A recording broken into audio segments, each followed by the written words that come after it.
Excuse me. Welcome to another podcast of the Constitution at Manchester United. It's rare for me to do a video this early. It's about 7:17 a.m. on my end. So I'm pretty sure you guys are watching this video podcast and you see it's kind of darkish. I'm pretty sure give 20 minutes later it's going to be actually a bit more brighter. But yeah, I'm kind of doing this video early because there's a few things that is just fire in my bones, man. There's a few things I want to get off my chest aside from the hair. But no, for real, man. There's a few things that I really want to get out, because I couldn't sleep last night. And if you are a Manchester United fan, you know what I'm alluding to. And I'm gonna get into that just in a second. Hold right up. Uno momento. Is it uno momento or well, I'm not Spanish, so I don't even know how to say that properly. But there's a few things that is really unrattling the fan base of Manchester United, and relates to one person that I'm going to cover in this video podcast. There's a few things I want to mention first before I get into that. Of course, you guys know that Manchester United will be playing against Wolves come on the weekend on Sunday. At what's the name of the stadium again? It's a French name stadium. I think it's Q or something like that. But anyway, we're playing against Wolves on the weekend, and I'm going to get into all of that just in a second. But first of all, there's a few rambling I need to do. I have to get the rambling out of the way before we get into the necessary talking points. But Manchester United was drawn. The Champions League group stage was drawn yesterday, and I think yesterday was the UEFA day, because what I would call the national UEFA day, because they actually named the player of the Champions League season, the previous Champions League season, that was in the name of I think it's Erling Haaland. Erling Haaland got striker of the season or forward of the season. In terms of the UEFA Player of the Year, I believe that is the Chelsea registrar defensive midfielder in the name of Jorginho. He's won the Champions League with Chelsea. He's won the Euros with Italia. So persons were like, okay, if this dude is a candidate for winning the UEFA of the year, because UEFA Player of the Year, because he's won it with Chelsea. He's a what am I looking for? He's the focal point of Chelsea's midfield. Yeah, he's the focal point of Chelsea's midfield. Like I told you guys, the midfielder is like the mitochondria in a cell. Without the without the mitochondria in a cell, the cell won't operate. The cell won't operate. If you guys know anything about biology, the mitochondria in a cell, if the mitochondria is not operating well, the cell cannot operate well. It's the powerhouse of the cell. The midfielder in the name of Jorginho, or a player of Jorginho's ilk or niche, makes the midfield tick. When you have Jorginho in the midfield, not to go on a lengthy digression on Jorginho, because I don't care about Jorginho like that, but to make a point in terms of why Manchester United needs to work on their midfield, which is something I'm going to touch upon, like I did in my last video podcast. Jorginho, the reason why Jorginho is a key figure is because Jorginho, other person might be saying, well, I think N'Golo Kante should be playing as a defensive midfielder for Chelsea. N'Golo Kante is not a defensive midfielder. I don't know why some of you guys are of the perception that man like Kante is a defense because he makes a lot of interception. No, he's a box to box. That is N'Golo Kante. N'Golo Kante cannot play as a lone center defensive midfielder. Why do you think that Sarri played Jorginho as the lone defensive midfielder? Because he knew that Kante is not a defensive midfielder. Now, did he play there? Did Kante play as a defensive midfielder when he was at Leicester or in his earlier years at Chelsea? Yes, but he wasn't the only defensive midfielder He was in either a double pivot or in a three-man midfield. He was in a double pivot, playing as another defensive midfielder with another defensive midfielder, or he was in a three-man midfield. When you play Kante as a lone defensive midfielder, that midfield is going to look vulnerable and weak. But going on a long digression, Jorginho brings a different dimension as a defensive midfielder than Kante. Kante is not about playing defensive midfielder like a Registrar or like a Pirlo, like a Xabi Alonso. He's not that type of midfielder, man. He's not a Michael Carrick type of midfielder. He's not that type. Kante is not that type. So without getting lengthy, man, here's the big deal. Some person are saying that Jorginho is not worthy of winning the UEFA Player of the Year because they say that no disrespect to Jorginho, but this dude, why is this dude winning the Euro Player of the Year?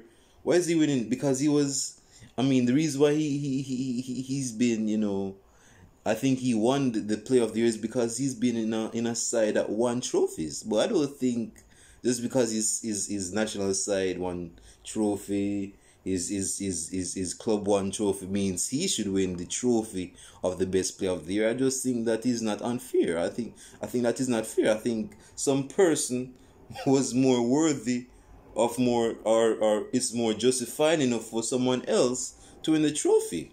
Because I thought the player of the year is based on individual record, not on team, not on a team regime. So why is Jorginho winning it? Jorginho wasn't the outstanding player in Chelsea's side.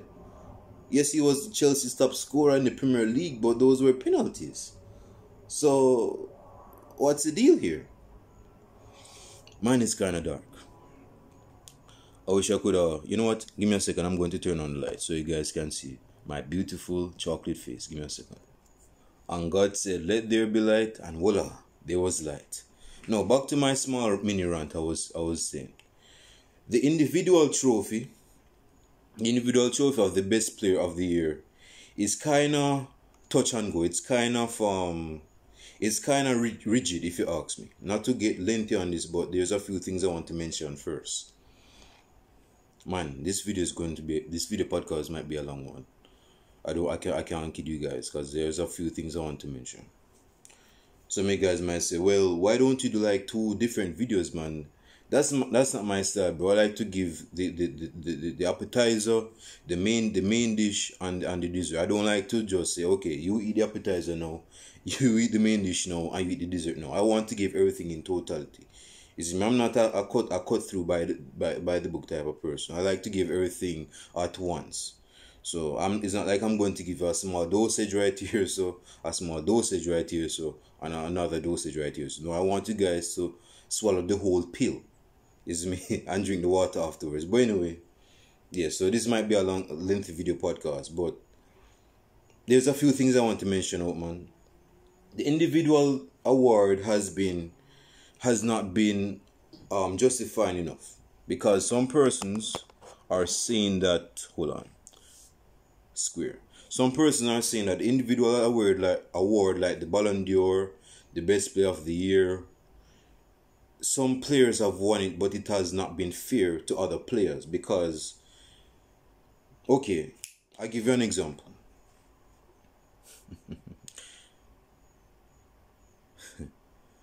In 2010, Wesley Sneijder won the Champions League with Inter Milan. He went to the finals in the World Cup with his country, that's Netherlands. He was a key figure in that Inter Milan side. He was a great number 10. Won the Champions League, won the treble basically. Now, some person might say, okay, well, Wesley Sneijder, my man was the focal point figure in that Inter Milan side. And he was the focal figure in that Inter Milan side. But if you want to take it down that length, then person would say, okay, if Jorginho wins the Ballon d'Or in hindsight, which looks like the brighter side in hindsight, because considering that he won the best player of the year for, the year, winning the Euros, the Champions League, I'm guessing that this is common ground to give him the Ballon d'Or, right? But Wesley Sneijder, he was a candidate to win the Ballon d'Or. He was definitely a candidate, but he didn't win the Ballon d'Or. He didn't win the Ballon d'Or. Messi won the Ballon d'Or.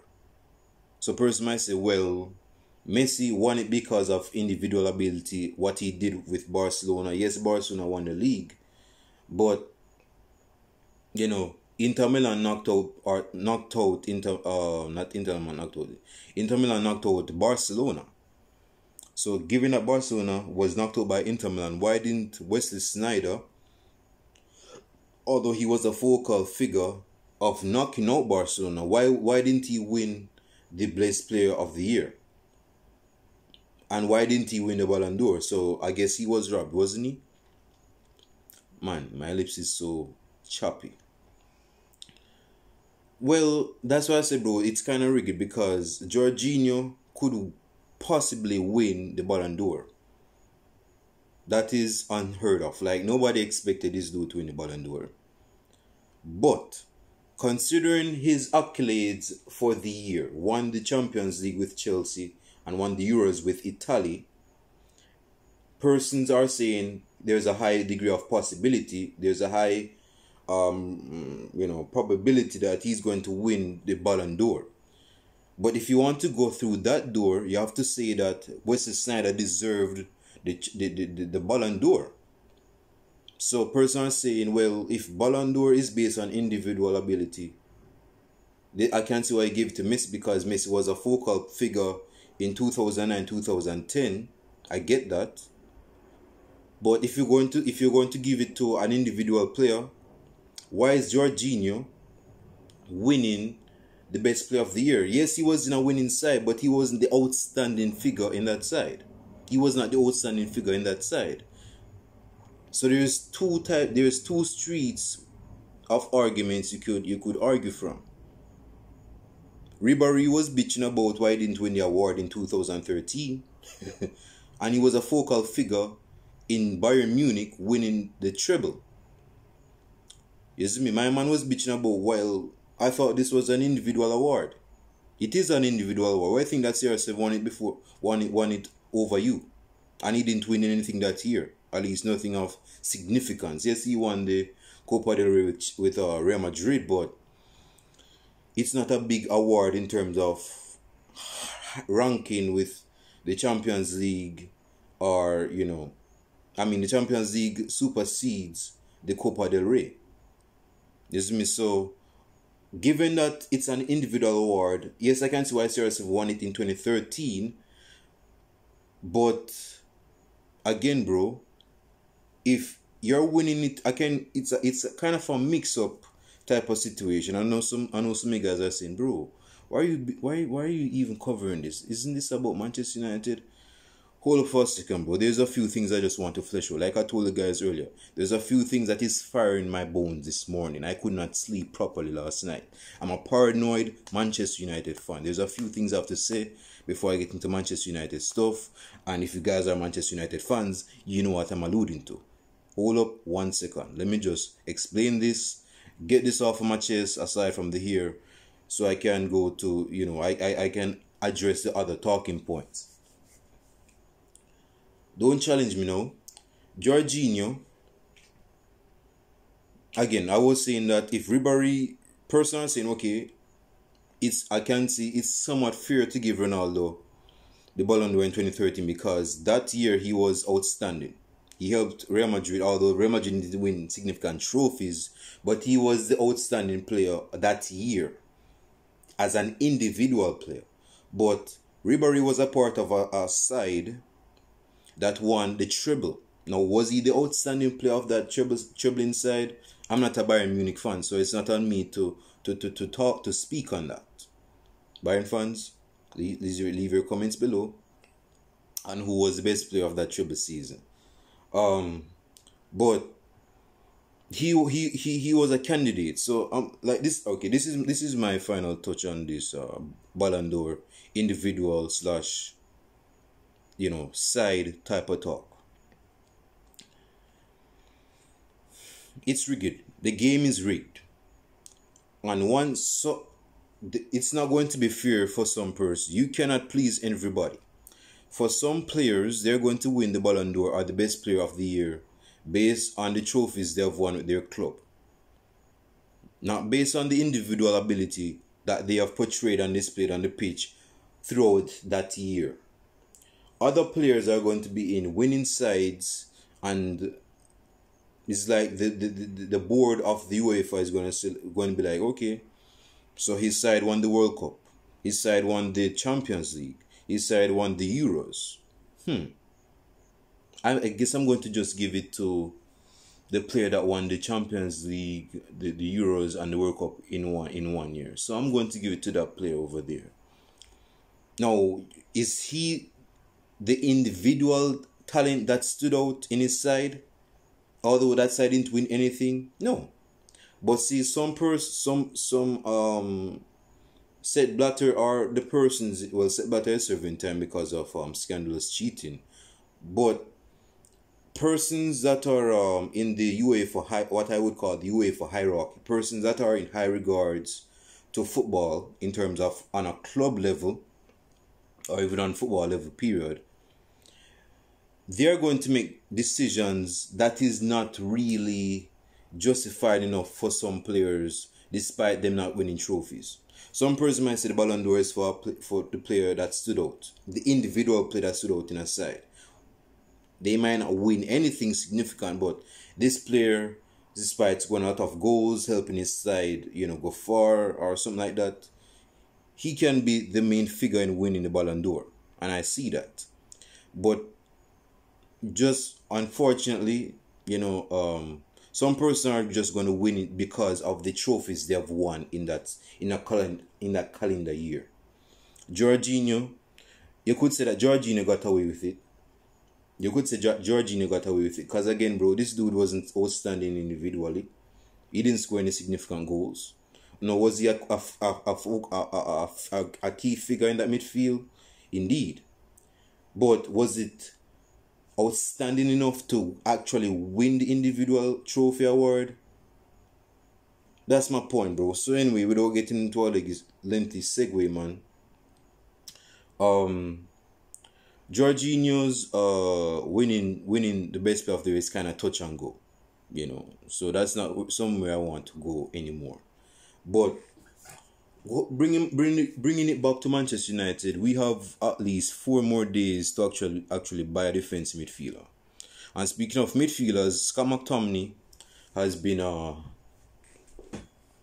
suffered from a groin injury and he's going to get surgery on that. So seeing that not Jorginho, why Jorginho is my man? Seeing that Scott McTominay has gotten an injury, it's evidently clear that the Mark Fred midfield is going to be out for a good time. This is a good chance for Donny van de Beek to be starting games for Manchester United. This is a good time to start Dude, we signed this dude to play football, not to rot on the bench. This dude came to Manchester United to play football, not to rot on the bench. So, seeing that Scott McTominay is injured, which I'm going to get into the starting lineup after a few rumbles, we have to change up in midfield, man. Ole Gunnar Solskjaer has to change things up and start being timid and start playing safe. Rewards are won by taking risk. So, given that Scott McTominay, maybe God saw it clear for Scott McTominay to be injured so that Ole Gunnar Solskjaer can stretch his midfield choices and actually start Donny van de Beek. But I'm going to address that in a second. So, I was talking about, before I went on this lengthy segue about Jorginho, I was talking about yesterday was UEFA's national, what I would call UEFA's National Day. UEFA's National Day. So Conte, person was saying, well, Conte is supposed to win, he won the Champions League. He was clear to win in the Euros with France. So why is it that he had no chance of winning the individual, trophy that year? Because he didn't win the Euros, duh. Plus, he wasn't an outstanding figure in a Chelsea. Bro, Conte was good last season, but he was not outstanding enough to be winning that. Let's be real on that. Now, the reason why I spoke on the UEFA is because the draw was made yesterday. And there is a few interesting groups actually. Manchester United is in Group F, which is iconically known as the Group of Death.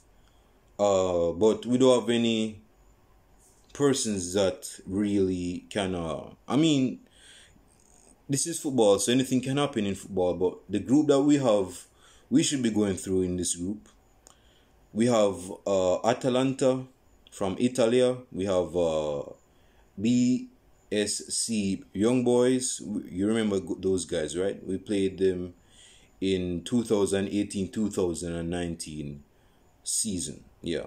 So we're going to play against Young Boys, which sounds suspect as hell, against Atalanta and Villarreal. Now, some of you guys remember Villarreal from last season in the Euros final, in the Europa final, I should say, not in the Euros final.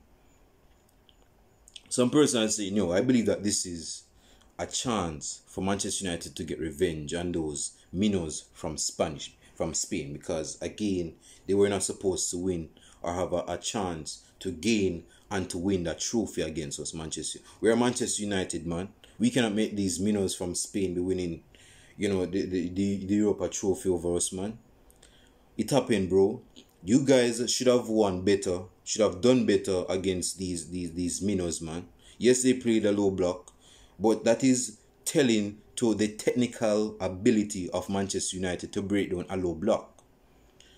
We cannot only be thriving on players giving us space to use our pace to exploit and score goals. It feels good, you know, it feels good.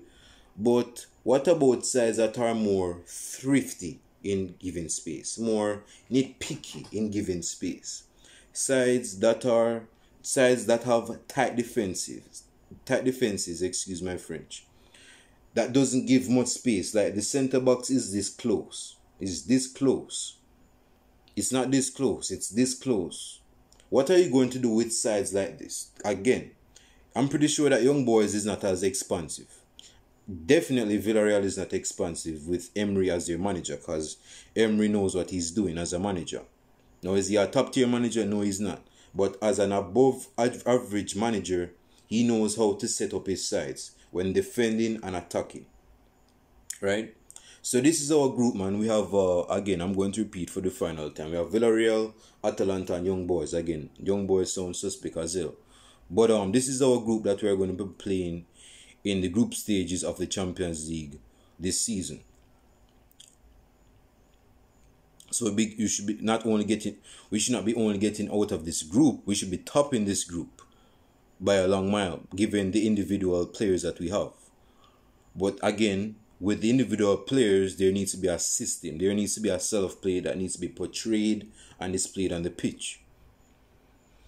So, given that being said, there's a few other groups. That's Bayern Munich will be playing against their bitch, Barcelona. Yeah, Barcelona has been Bayern's bitch for a decade now, and rightly so, because whenever Barcelona plays against their dom or their top, they don't come on top, isn't me? Bayern Munich always have to smash them BDSM style against Barcelona, man. Why you guys have to do that, man?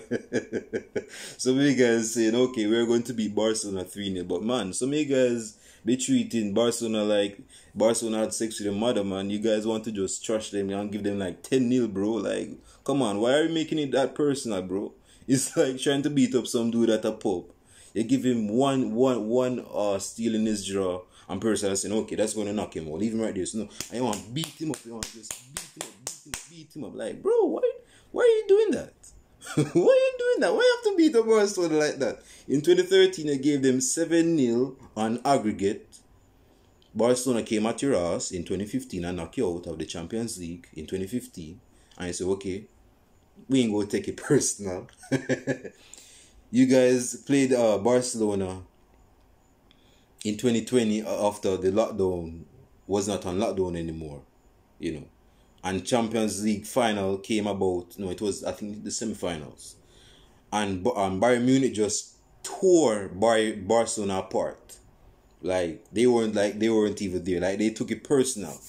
And now Barcelona is saying, "Yo, we lost our best player. We lost our best." Our plane is in the air. That's why it's me pause for that.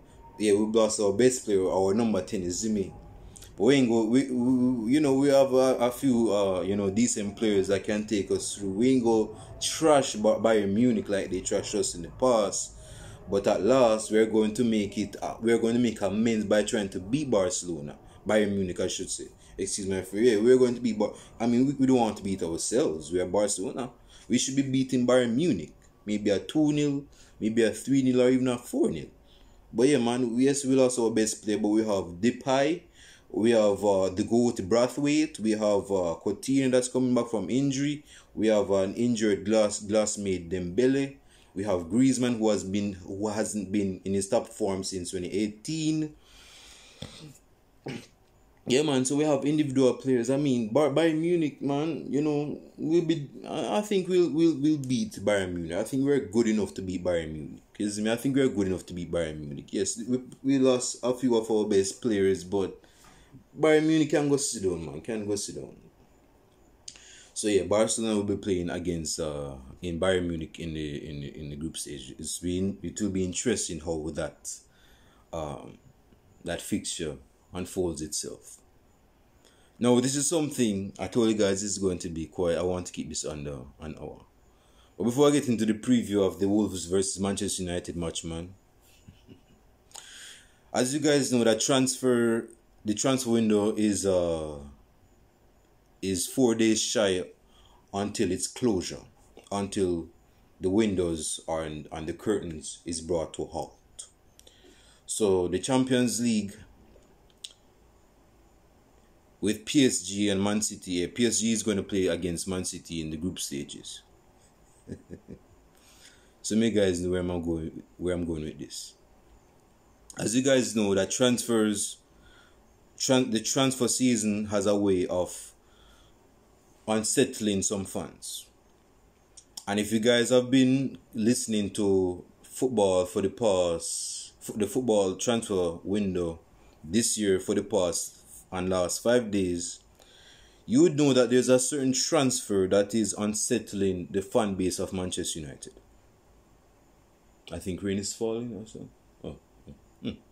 Yeah, you would know that a transfer is settling the fan base of Manchester United. And this is where I have to get in it, bro, because when persons say, "Bro, don't go there." No, I'm gonna go there. I'm gonna go there because I'm kind of, like I told you guys, I couldn't sleep last night when I heard this transfer. So I'm kind of heated right now. So, before I get into that, it says here, before I get into that, there's a transfer talk of Diego Dalot going to Borussia Dortmund.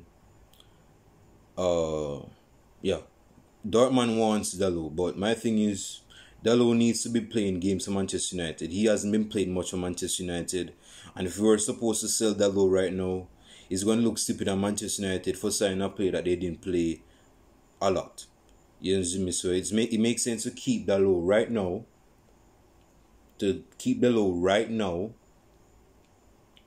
And play him a lot of times.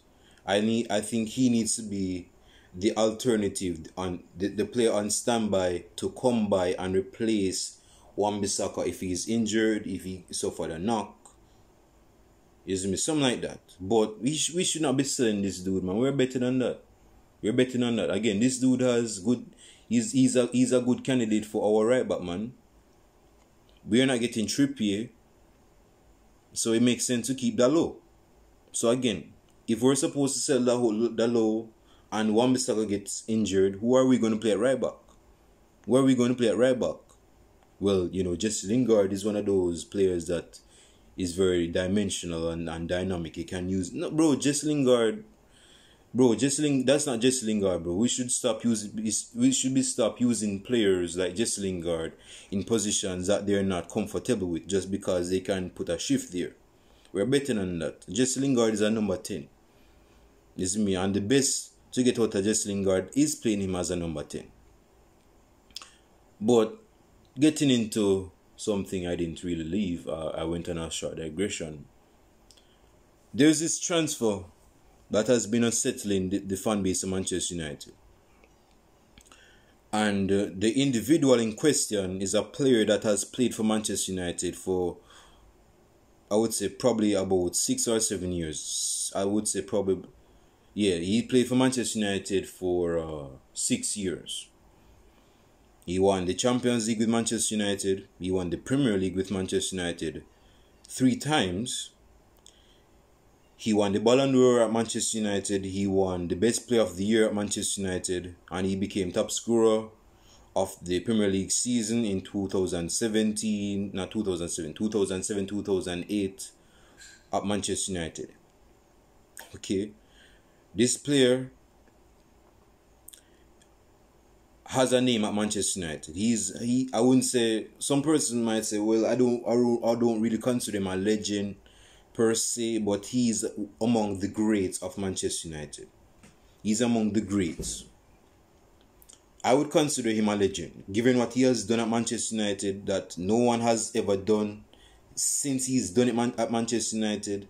And it's been a while someone has done it at Manchester United until he's done it at Manchester United, and that's when the Ballon d'Or. I think the last player that won the Ballon d'Or at Manchester United prior to him winning it at Manchester United in 2008 was, I think it's Bobby Charlton or George Best, I think, or something like that. Did George Best even win the Ballon d'Or? I'm not even sure, but yeah, this player has been heavily linked to our fearsome, noisy rivals. He's been linked to our fearsome, noisy, empty stadium rivals. I'm not speaking of Liverpool. Liverpool is out of this, plus they cannot afford him. I'm speaking about a player that wants out. He's unsettled at Juventus right now. He wants to move from Juventus and reportedly go to Manchester City. Cristiano Ronaldo is the person I'm speaking about. This player wants to leave to sign a lease at Juventus and go to the comforts of Manchester City, where he knows evidently he'll be getting a lot of chances because Manchester City has a better midfield than Juventus. They have Rabiot as their midfield with Ramsey. I mean, that is not a good midfield, bro. I mean, that's not a good midfield.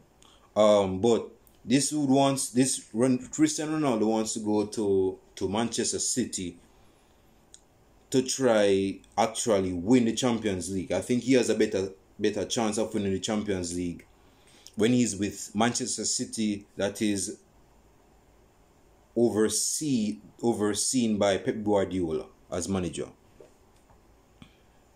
Man United fans don't like that. There's a few you guys know I'm on Twitter. There are some persons that are on Twitter that are saying that if this dude joins Manchester City, that's Cristiano Ronaldo. Persons are saying this dude's what he's done at Manchester United is now a moot point. What this dude has done at Manchester United is going to be erased from the minds and the hearts of Manchester United fans if he moves. I'm getting kind of distracted. If he moves to Manchester City or fearsome, noisy, empty stadium rivals. This is my take on the matter.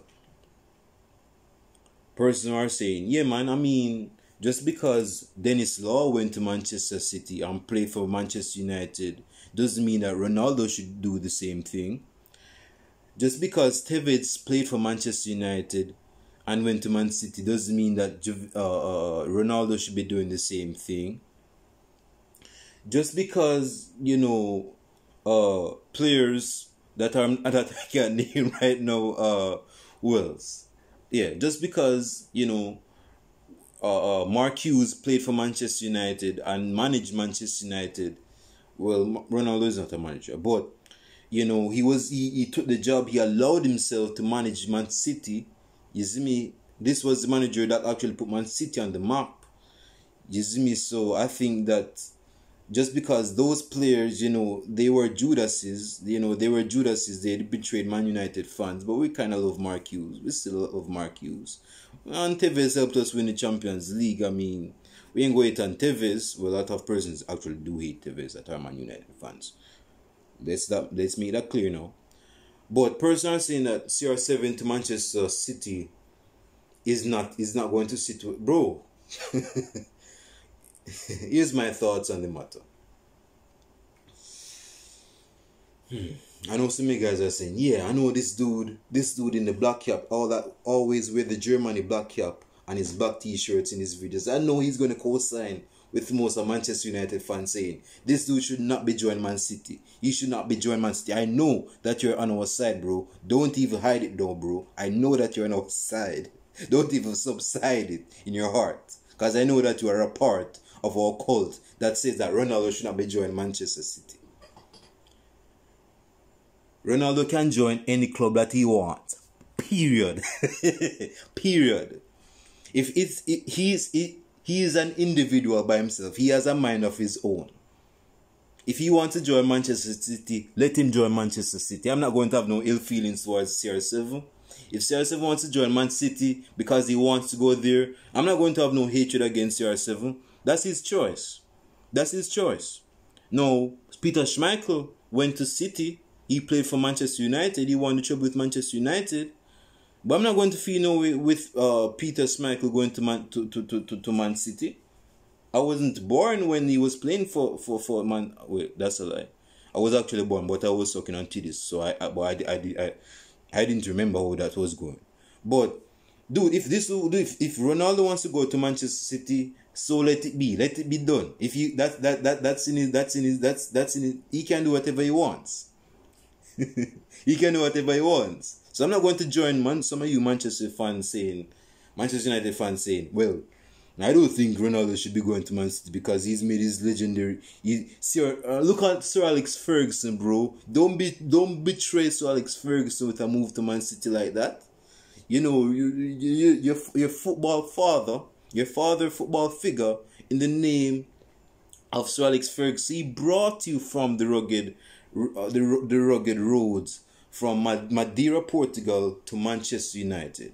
Why are you going to be united with some persons that don't have a history, bro? That's not going to sit well, Sir Alex Ferguson. You know that Sir Alex Ferguson is in his old age, bro. You know that with a move like this, that's going to kill Sir Alex Ferguson. God forbid.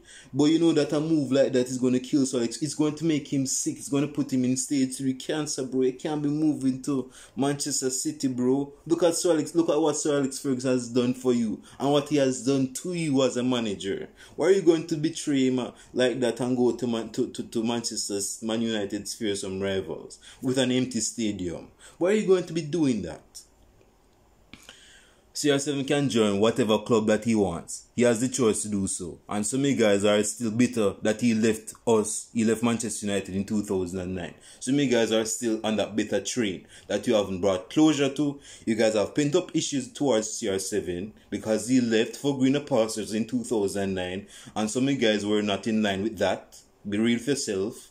I know that my man wants to go back to Manchester, but not on the red side of Manchester. He wants to go on the blue side of Manchester. You guys want to vent and put your frustrations on CR7. Bro, CR7 doesn't care if you're angry with him or not. End of story. You can call him a snake. You can call him a betrayer. You can call him a Judas priest. He's not going to care about that. He can join whatever club. Dude, I don't care if he goes to Burnley. I don't care if this dude goes to Preston North End or Sheffield Wednesday. I don't care if this dude goes to any other club. If he wants to go to a fearsome rival club, I do not care. This dude literally scored against United 3 times. 3 times. In the last 2 times that he scored against Man United, this dude has celebrated. So are you still caring about this dude's move? Why is he looking about this dude's move? He can go to whatever club that he likes. He's a billionaire. I'm not sure if he's a millionaire. He's a millionaire. That's downright definitely true. I'm not sure if he's a billionaire, although he's going that way. He wants to be the Portuguese version of Puff Diddy or Jay-Z. You see me? So he's on that way. So why is he gonna care? Why is he gonna care about you guys? What you guys think about him? No, I'm pretty sure he's going to think about what Sir Alex Ferguson has done for him as a manager, for him, the player, being there when his father was dead. Sir Alex Ferguson played the father role of CR7 in CR7's life when his own biological father died due to drugs or alcohol. So yes, you could say that his father, which was Sir Alex Ferguson in the football world, took him up under his wings and helped him to be. Dude, that is the past, man. You guys are persons that stick on past. You guys are the type of boyfriends, and well, some of you, I know some of you females are watching me. Some of you women are the type of women that would try to latch on to the past like you are Liverpool supporters. Well, you know, back in the back in the day, we used to win trophies. We used to win the league. You see me? Although we have one Premier League. You see me? But back in the day, bro, Liverpool used to be a top club. Like, bro, nobody cares about. Right now, it's happening. Right now matters. Back in the day was back in the day. Let me repeat that. Back in the day was back in the day. Enough story.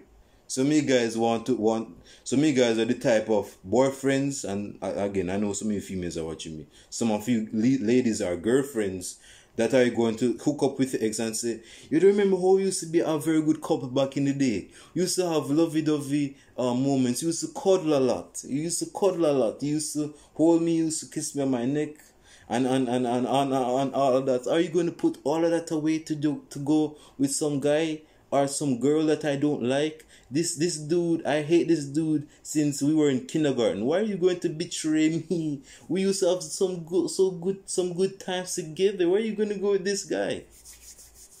So me guys need to let go of the past. The past is holding you back. Your past is holding you back.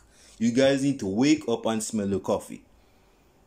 CR7 has the choice to go whatever club that he wants, and he doesn't care if you guys call him a snake, a betrayer, a Judas priest, or a red devil saint, which is an oxymoronic statement because you cannot be a red devil and a saint. Well, Southampton played against Red Devils last week. That's another discussion. But bro, CR7 as dude, this dude has the choice of going to any club that he wants. Any club.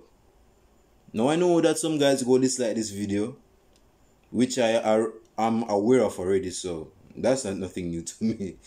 You see me, some guys go getting them fifis about it. Some guys are going to get in their momos about it.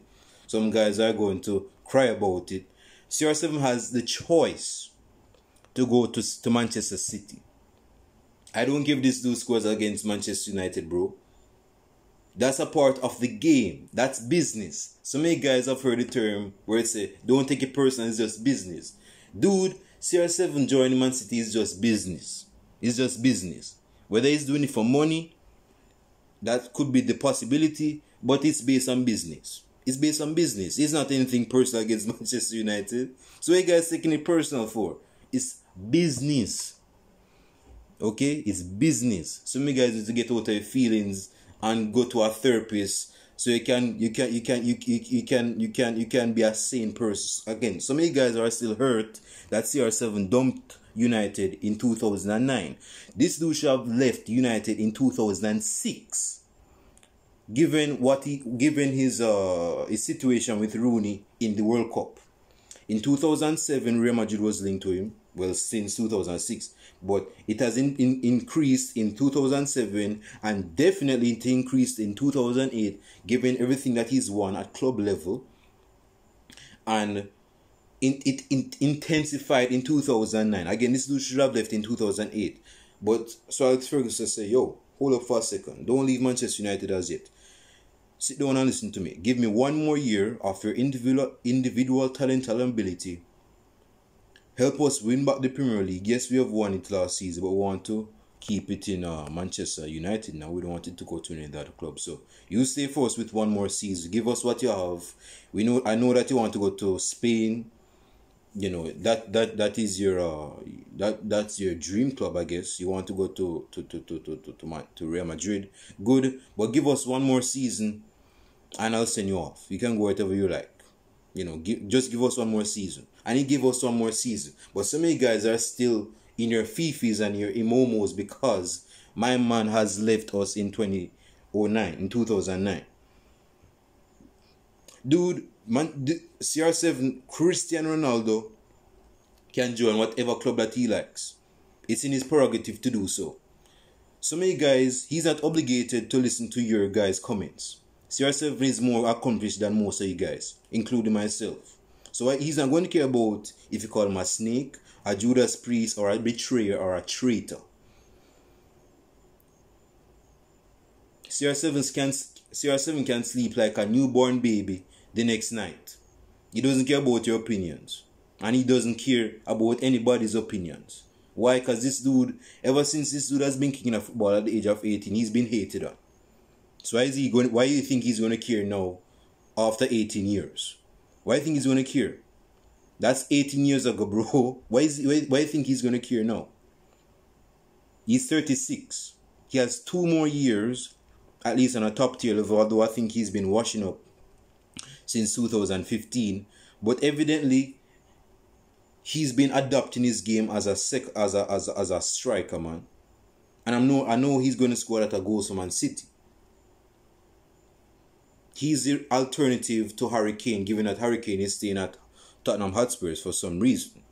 But man, this dude can move to any club that he likes.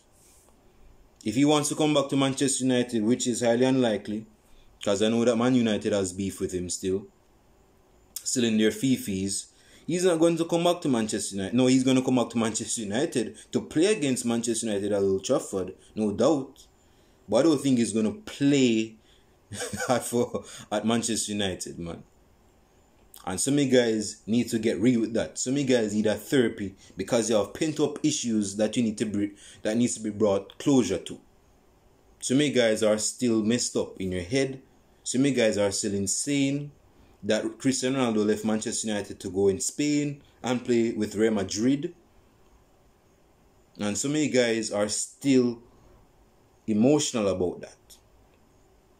So this is the end of my rant, man. CR7 can go to whatever club that he likes. I don't care. I'm not going to have no emotions, no negative emotions to CR7. If he wants to do this, just business, man. It's just business. No, I'm not going to say that if we are going to play against Man City and when we're going to I don't think we're going to shake hands because of the COVID situation. But man, yo, I don't, even if if the players were to like to shake hands before the game start, I don't think anybody's gonna have no negative feelings towards that. I don't think so. It's business, bro. It's business. Don't take it personal. It's business. Do not take it personal. It's business. If he sees this as his final chance to get a fat paycheck out before he gets his pension and becomes a movie star or whatever he wants to do after football, then that's on him, bro. If he wants to go to Manchester City, that's on him. So you guys, I don't see why I know so many guys, well, I can see why so many guys are, for lack of a better term, sensitive to it, because so many guys are older than me. And you were watching Ronaldo in 2003.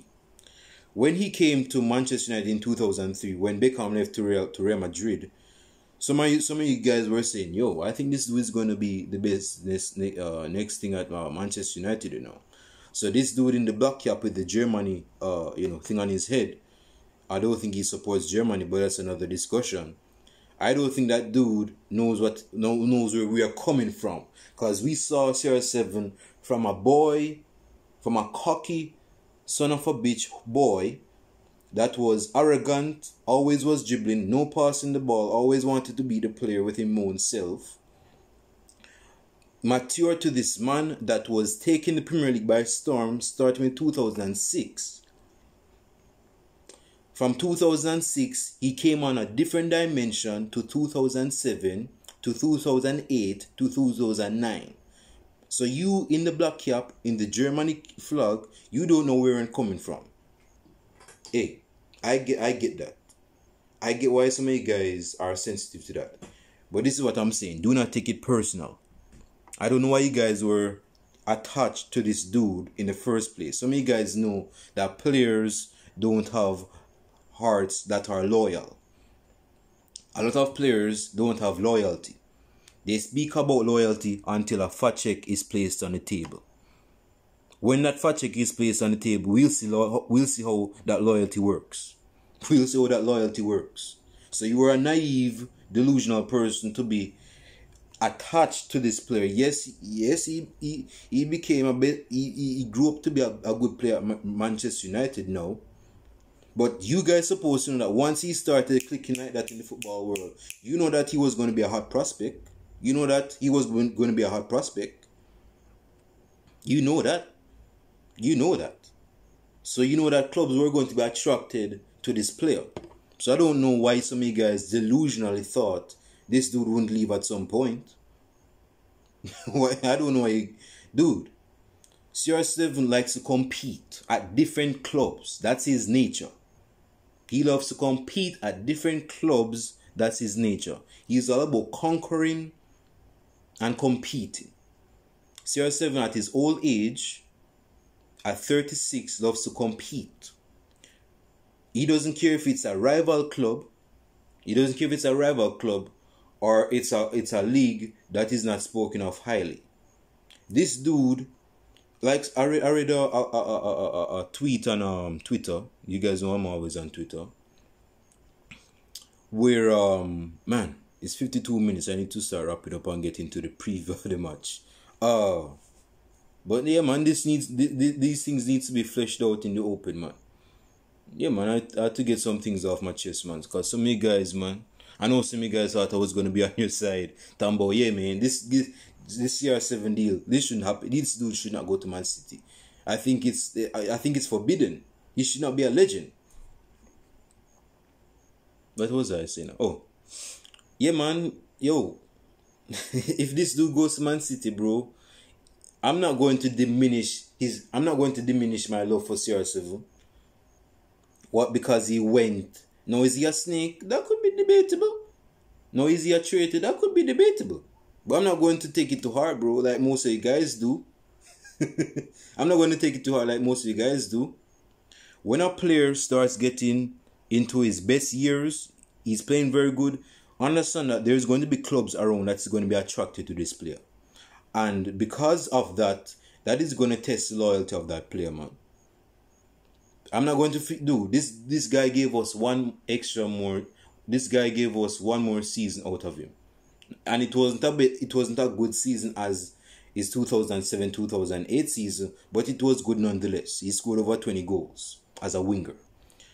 Do not take this personal. Do not take this personal. It's not like he's going to have a better legacy at Manchester City. That will supersede his legacy at Man United. He's not going to allow him to do that. Plus, he's not that good anyway. He's just a great finisher, but I don't think CR7. I don't think he's one. He's still a great player, but I don't think he's the player that he once was, man. So I don't see why you guys getting bent out of shape over that. If he wants to go to Manchester City, so let it be done. If he wants to go to Manchester City, let it be done. If he wants to mess up his career and go to Manchester City and not score a lot of goals, which he will score a lot of goals anyway, given the midfield around him and behind him, let it be done. Do not be out of shape. That is just business, bro. It's just business. Stop taking this to heart. Some of you guys are too emotionally attached to players that you think is going to be loyal to your club. And when that player is not loyal to your club, you guys want to vent your frustration, your hatred, your bitterness, your resentment about that. Because you are attached to a player that you thought was going to be loyal to you. And when that player wasn't loyal to you, that player went and have sex, if the player is a female, by the way, have sex with your best friend that you don't like no more.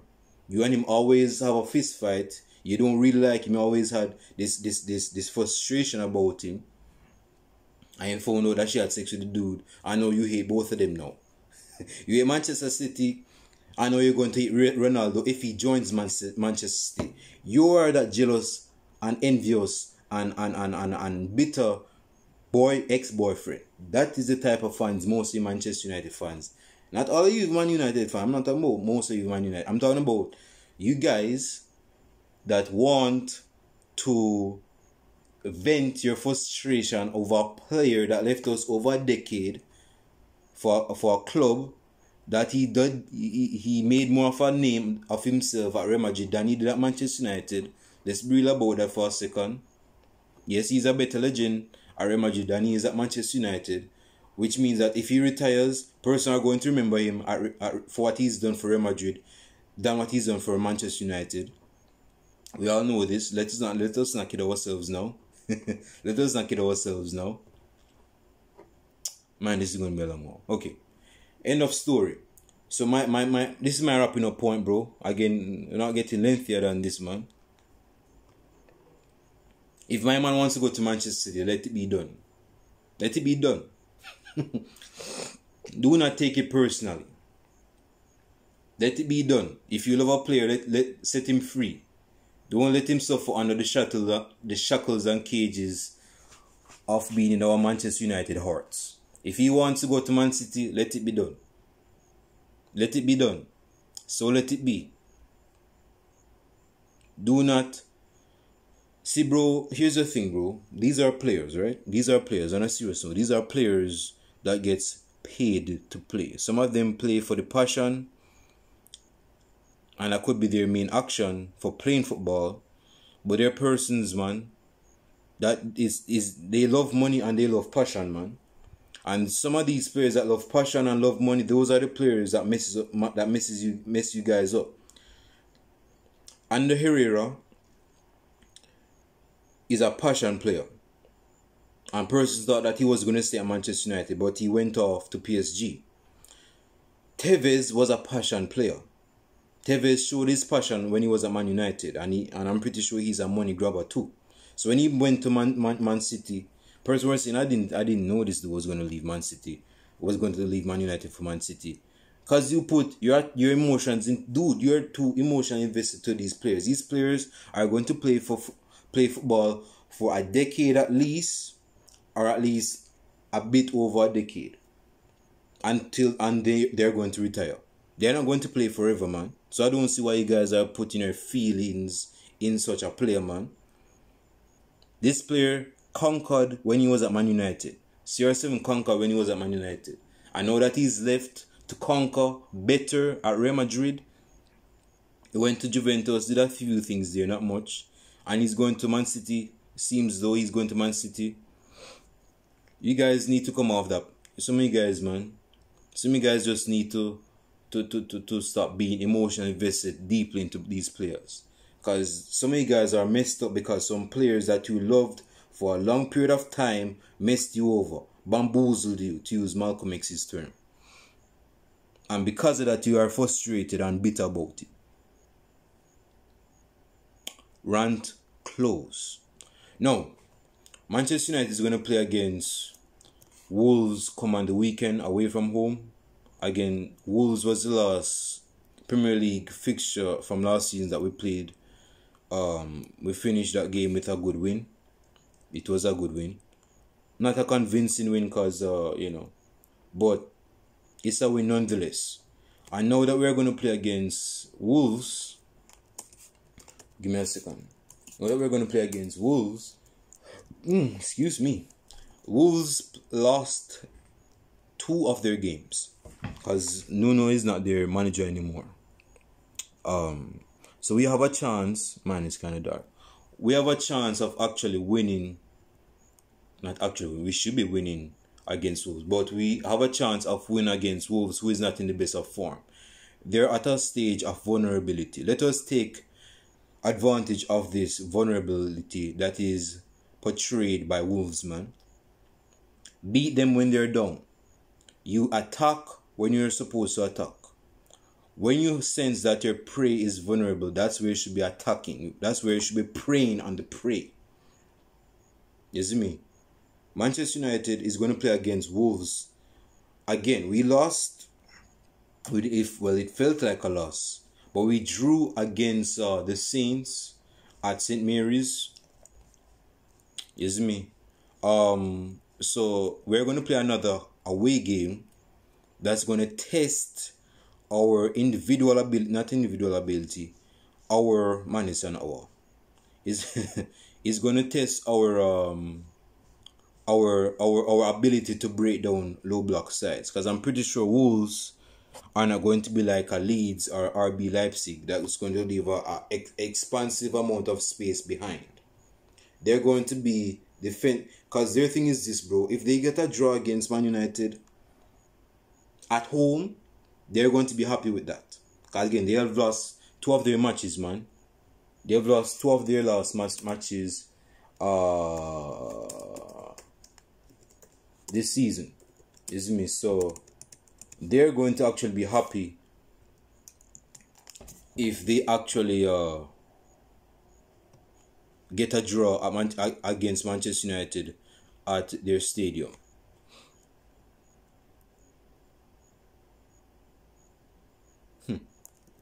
They won against Nottingham Forest. Interesting.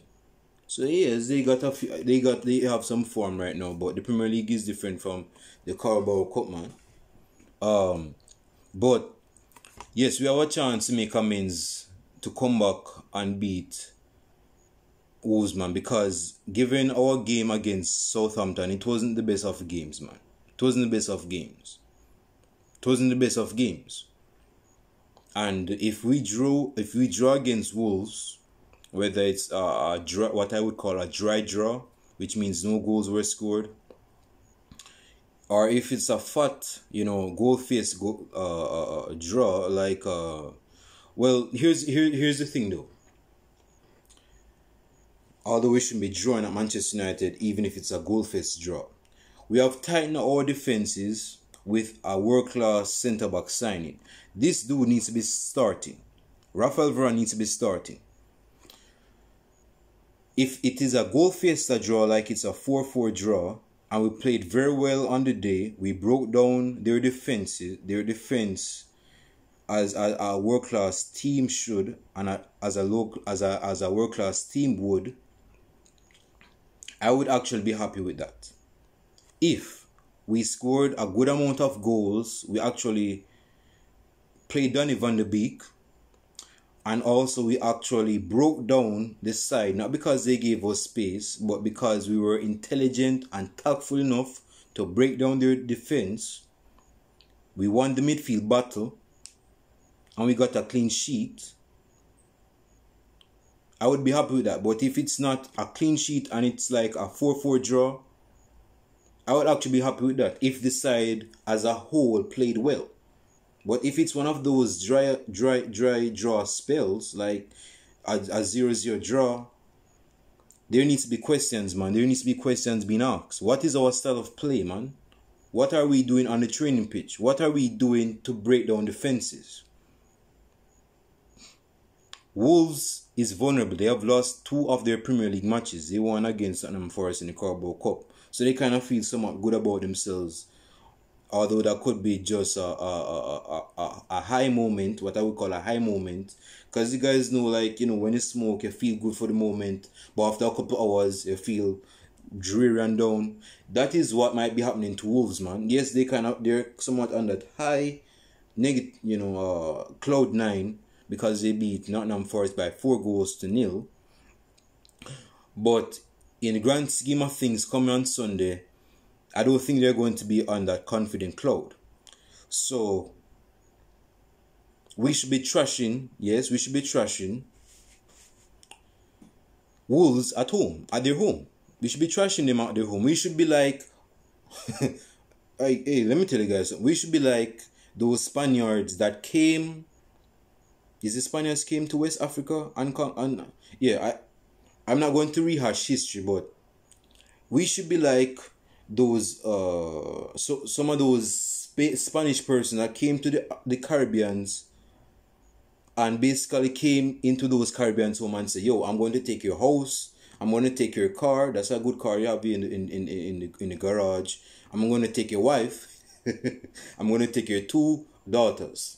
That is how Spanish, the men from Spain, were like when they came to the Americas, when they were in places like Colombia, Jamaica, and the Caribbean countries. They came from their house to persons' houses in the Caribbean and monopolize their houses. That's what Manchester United need to be doing when they go to Wolves. We need to be taking souls and scoring goals. That's what Manchester United needs to be doing at Wolves. So this is my starting 11. We haven't had a clean sheet. We haven't had a clean sheet this season, which is kind of telling. I'm still going to stick with David De Gea. They said the third time is a charm, so I'm gonna start David De Gea. If he doesn't get a clean sheet in this match, I think Dean Henderson needs to be starting. David De Gea should be starting in this match. Aaron Wan-Bissaka, Rafael Varane, and Harry Maguire as the 2 centre-back pairing. That is alongside with Luke Shaw as the left-back. In midfield, Scott McTominay is now injured. We should be playing Donny van de Beek. Fred is going to be starting in that midfield. I know that for a fact. Donny van de Beek should be starting. No, I'm speaking from the perspective of how I would like Manchester United to be starting, not from Ole Gunnar Solskjaer's perspective. Donny van de Beek should be starting with Bruno Fernandes as number 10. Paul Pogba, given his hot form so far, given that he has 5 assists this season, I would like him. It's clear that he's going to start on the left wing. Jadon Sancho should be starting as the right winger on the right.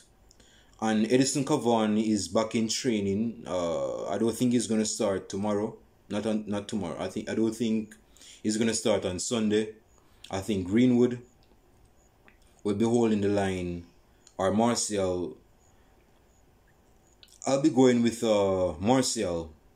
I'm going with Martial up top. Although Martial is not in the best of form, I'm still going with Martial up top.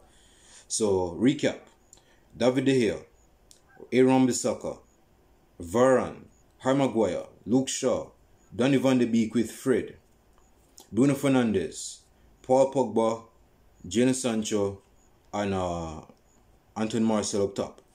Leave your starting events down below. I want to hear what you guys, who you think will be starting for Manchester United down below. Leave your predictions down below. My prediction is that we win 2-0. At least get a clean sheet, man. Let us not get any crimson or any dirt in our sheets, man. Let us get some clean sheets, man. Let us wash those sheets. No. Yeah, so we have 4 points right now. Like I told you guys, we need to be on this run where we're just winning games, man. We should be. I'm not saying we should be expansive when we're away from home, but man, we have to find a way to get points away from home professionally. Now, I'm not saying we have to go guns blazing. Although given my comical, my knowledge of us going to Wolves and monopolizing Wolves, taking their car keys, them house, them wife, and their daughters, if they're old enough. Don't be a pedophile now. If they're old enough and just monopolize their property. Yes, I'm saying that, but in a professional way. Let us not go guns blazing, scoring goals and still leaking goals from the back. That's not going to do good for our goal difference. So, yeah, 2-0, man. 2-0. Leave your predictions down below. This is a long video. I didn't want it to be that long, but there's a few things I needed to flesh out, man. Because so many guys, man, are still hurt. So many guys are still hurt. Get help. Seek therapy and seek a therapist. Go to a counselor, find yourself a counselor and a psychologist. So many guys are still hurt. And with that being said, I am out. You guys are going to hear from me for the match reaction after the Wolves game. Not the Wolves game. Yeah. So with that being said, I'm out. Deuce.